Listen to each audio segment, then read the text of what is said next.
Hello and welcome to the Amplifying Scientific Innovation podcast. I'm your host, Dr. Sophia Onye, founder and CEO of the Sophia Consulting Firm, a life science marketing and communications consultancy that was established in New York City with the goal of amplifying scientific innovation. The goal of this podcast is to showcase scientific innovation stemming from global life science companies through conversations with industry leaders who share their unique leadership journey, corporate vision, and industry outlook. My guest today is Dr. Anjelica Gonzalez, an associate professor of biomedical engineering and part of the vascular biology and therapeutics program at Yale University, where her research has focused on the development of biomimetic materials for use in investigation of immunology, inflammation, and fibrosis. She is also the co-founder of Aero Therapeutics, a Yale spin-off biotech company that is committed to helping physicians in low-resource settings treat neonatal respiratory issues with sustainable and cost-effective medical devices. Dr. Gonzalez has a dedicated interest in training the next generation of scientists to think in an interdisciplinary way and to approach problems from a scientifically global perspective. Among many honors, and she has quite a few, she was recognized with the Biomedical Engineering Society Diversity Award and delivered the keynote address in 2018. But I'm not done quite yet. Her translational research interests have led to development of new technologies that are being developed and deployed in underserved and low infrastructure settings across the world. PremiBreathe, a low-cost mobile neonatal respiratory device invented by Anjelica, has been supported by several leading organizations, inclusive of the Bill and Melinda Gates Foundation, as well as a study deployment in Ethiopia.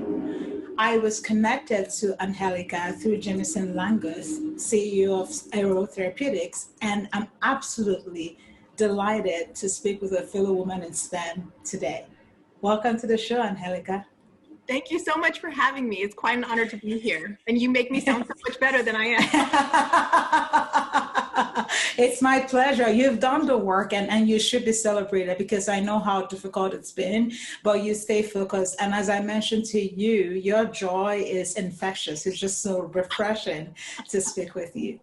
Well, I truly love what I do. And, the goal is always to make a positive impact, whether it's in the research setting, in the teaching environment, in the mentoring space. So I hope to do that. That's wonderful. Now, I'm curious to hear what your answer to my favorite question might be. And so I'll go ahead and get started. What is your definition of scientific innovation? So that's a great question. I can see why it's one of your favorites. When I'm thinking about scientific innovation, we typically put it into the realm of, you have to create something completely novel, never been developed before.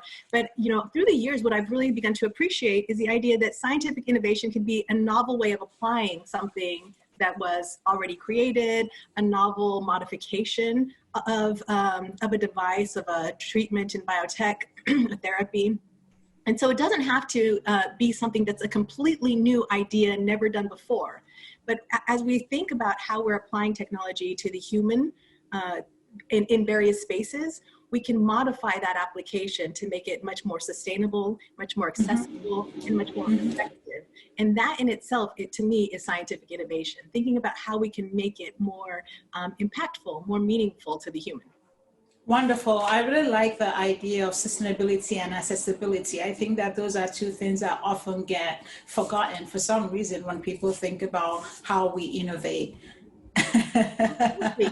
So one of the things I think about a lot, and I teach a course in this, is appropriate technology design. And appropriate has the context of meaning that it not only is a technology that works in its in the outcomes you expect in the lab or in the manufacturing stage, but it also means that it's going to get to somebody, be affordable, be usable, be sustainable in that environment. And if we're not thinking about things, technology in that kind of holistic sense, then we're really developing things that nobody's going to be able to use. Yep, I couldn't agree with you more. And the follow-on question, I sort of alluded to that in your intro. You've done a lot, you've achieved a lot. And I imagine that you, like many scientists, you think of yourself more in terms of impact. So what do you think is your most impactful professional or scientific achievement today? That's a really interesting question because, again, as a scientist, you think about how many people you can affect, and that could be one metric. And through, as a professor, through teaching and through mentoring, you kind of multiply your effect.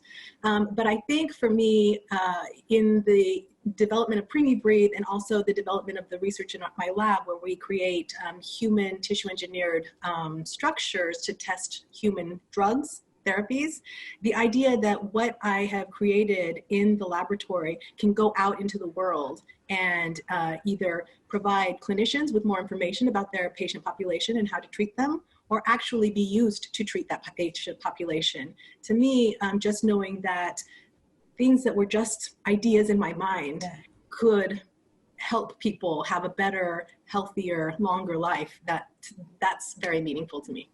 That's brilliant. And it shows in the work that you do, and it makes a difference. But now I'm curious to know the why. Why did you choose to research premature respiratory distress?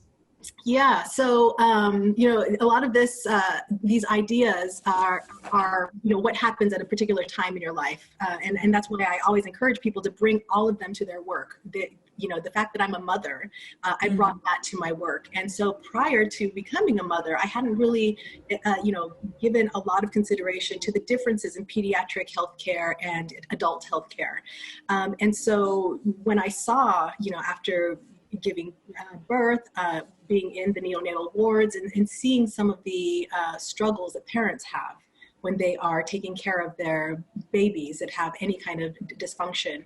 My expertise in that area is really creating systems that can affect inflammation and respiratory health.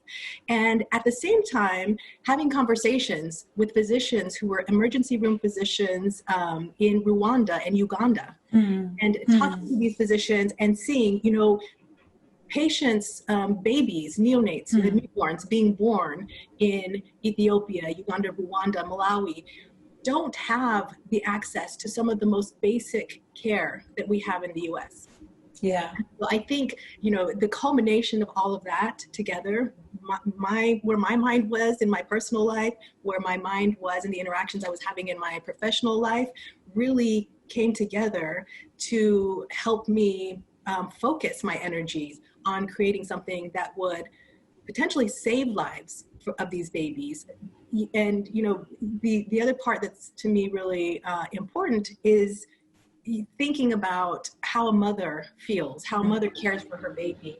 And in creating this device, thinking about not only can we save a baby's life, but we can enhance the nurturing interaction between the mother. In most hospital settings, you don't get the mother being able to hold and breastfeed the baby when it's not care. And so again, those interactions that I was having with my children, seeing how important they were for their health and development, and seeing the absence of those opportunities for women around the world was really what got me invested in taking what I know about science and engineering and applying it to those ideas. Yeah, that's a brilliant response. And as you speak, I think about serendipity, and I also think about empathy. And for someone like myself, I was born in Nigeria, I was born in West Africa. And to say that I can relate, it's an understatement, because I've seen those things and I've experienced it firsthand. And it's good to see someone like you that is sort of, you have something inside of you, that empathy that forces you to think, how can I apply my research to help save the world? Literally. So that's powerful. Bravo. Thank you. So when thinking about technologies, one of the things that we talk about often is that maybe scientists and designers and engineers aren't thinking about the human as much. And when you think about the human in their context, that's how you be into your research. Right. That's great. And how are you doing that at Aero Therapeutics? Can you give me a top line overview of any ongoing work that you have right now? Yeah, right now is a really exciting time for us at Aero Therapeutics because we one, continue to interact with the physicians, nurses, and engineers who are really the people on the front lines of neonatal respiratory care. And so they're helping us to modify our design so that we can have additional sterility, which is part of the design of this respiratory device. The key to it, this device specifically, is that it UV irradiates water that could be contaminated with virus or bacteria and allows humidification of the air delivered to the neonate. So thinking about places that don't have clean water available, sterile water, as we do in hospitals, most places here in the US, and delivering that clean, sterile water then to the infants in the humidified air is really the key here. And so continuing to work on the development of that technology for additional placement has been really important. But on top of that, we've been able to collaborate now. We're in partnership with Johnson & Johnson and part of the J Lab, where we're setting up a research protocol in San Diego. And so I think we're at a place where a lot of the technology, the innovations that we're applying to this new device, the mobility aspects, and thinking about other environments that might benefit from this device is really important. Wow. We are in our technology development right now. Wow. So that interdisciplinary approach is not just something you teach your students, you actually actualize it every day. Right? Yes. I try to walk the walk as much as possible. And I think that's one of the things that hopefully inspires students and inspires, not just students, people who hear about this technology, the way we've developed the technology, is that your best ideas, your best products are going to be developed if you're thinking about the human, the people who are actually going to use it, and incorporating them early on. Not only do you get a better idea and a better outcome, but you get buy-in right away, right? So if you know that the people who are going to be using it support your development and your manufacturing, your distribution, then you know that you have a built-in population of users. Wow, that is, again, another powerful statement. So I'm curious now, and I think you may have alluded to it earlier, but what is your vision for Aero Therapeutics? We are, so we started out, thinking about this as a device that is, just partnering with manufacturers, distributors who could get this device distributed in low and middle income settings. More and more, we're in conversations with Johnson & Johnson and other companies thinking about what could this do for underrepresented populations or folks who deal with health disparities in the U.S. And so it's again an interesting time because we're thinking about not just these low income settings that are global, but also what that could mean for the U.S. and thinking about how we could position the company as to add value here as well. So it's a really good question. I'm not sure I have a good answer because it's all in development. Thinking about expanding into a new market has been mind-blowing to some extent because that wasn't the intent. But the more people we can help, the better off we are. Absolutely. And I mean, we live in an industry that constantly evolves and we have to adapt. So this is literally survival of the fittest. Absolutely. So my next question for you is more philosophical, but if you think about the past 15 years or so, how do you think the interplay between academia and the biopharmaceutical industry, how has that changed? What I'm seeing now is that there is a lot more direct collaboration. Interactions prior had been, that there would be, conversations, but the conversations didn't lead to actionable translation or of ideas that were put out into the world. And so academia was then seen as just the theory, right? Just the without the practice. Now we're seeing that academicians, faculty are collaborating directly with pharmaceutical companies, biotech companies, in order to get their products and their ideas into prototype, into development, testing. And so I see a clear merging of these sectors. On top of that, what we also see is that faculty are doing a lot more of the spin-offs. So there's, you know, a number of companies now where kind of those sci-fi ideas of tissue engineering, of human tissues that are going to be implanted into other humans. And those kind of ideas actually have turned into companies that faculty, academicians have created successfully. So it's really, you know, for me to have been in this field for now, or as a professor, I guess it's been about 12, 13 years. Wow. To have been in this field and see that development, that collaboration between industry and academia, and see what it's been able to produce for human health has been remarkable. That's wonderful. And maybe along the same lines, what do you think we could have done differently as an industry to mitigate the impact of COVID-19? That's a really tough question. You know, one of the things that I've thought about often is that, you know, just generally, we are in a phase of technology development where we're not thinking about only treatment. We're thinking about prevention. So when we think about gene therapies, when we think about, you know, development of ways to prevent transmission of disease and infection, that's still rather new to us. The place that's not very new is vaccine development, right? We've been doing that for now, you know, for so many years now, that what I would have hoped is that those ideas of how we develop vaccines, how we test, that they would have been more streamlined to a point where we would be able to develop testing therapeutics, or testing and diagnostics, and vaccines a bit more quickly. The issue there, though, is that you still have to go through a rigorous testing regimen. And so, you know, the FDA, which is, you know, a topical issue right now, the FDA's regulations around that are there for a reason, because you want safe and efficacious, effective therapies. So, you know, I wonder how much we could have done as an industry prior to having streamlined these processes of vaccine development in order to, you know, you know, the sci-fi idea of a major infection occurring across the world that actually came through, right? Had we been, you know, maybe more open, more transparent, at least having some baseline of these are the steps that need to occur if anything like this happens, then we would have been further ahead than we are now.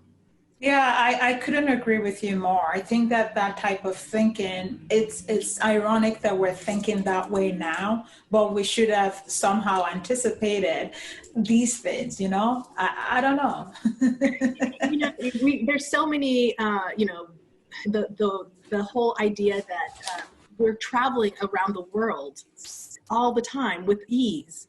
Right. That we are also going to, you know, take our viruses with us, our bacteria, all of our, you know, infectious agents. We're also taking our cultures with us, right? So we're taking our love of fast foods, not just from the Western world, but it's spreading that all over the place. So we can also start to, and I think what we should be doing is focusing on non-communicable diseases as well. Those heart disease, cancer, issues that we are increasing globally, primarily because we have influenced the nutrition of other environments. And so just being a little bit more forward thinking about the health concerns that we're causing and that might be emerging would be a great idea.